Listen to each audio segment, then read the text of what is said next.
it strikes me that the state of corporate boards is in a very fluid, uh, is very fluid right now, as is our Yeah. nation and our world.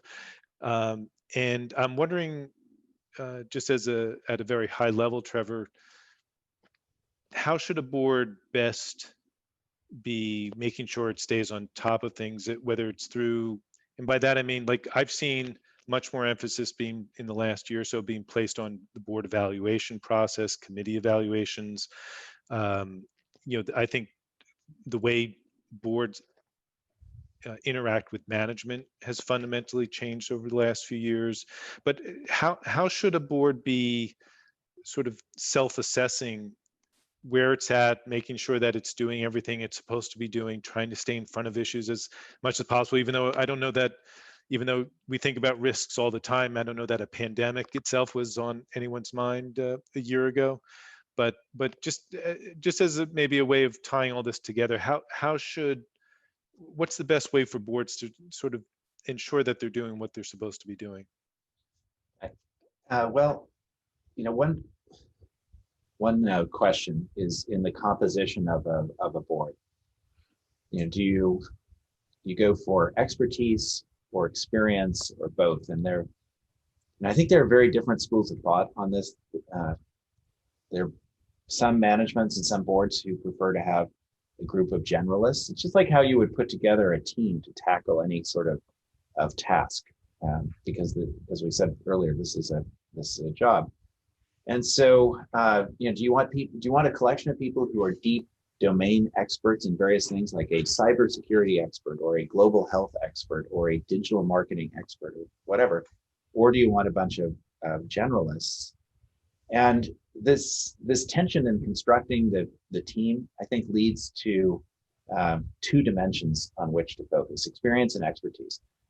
To sum it up, I would say that experience enables people to ask better questions because they have experienced, good situations and bad situations, and maybe a variety of industries and contexts and circumstances.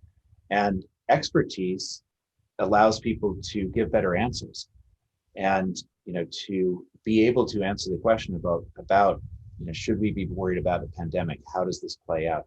But I think a really well-constructed board has a mix of both. And so you have people who have the ability to give really good answers, but also have the ability to ask really good questions.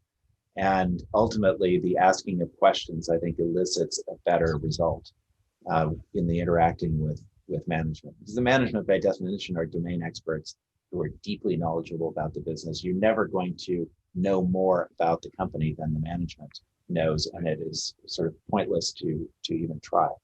But to ask questions that they may not have thought of, or that challenge them, or that require them to go back and do more homework and dig deeper into a situation, that's where the board can really add value.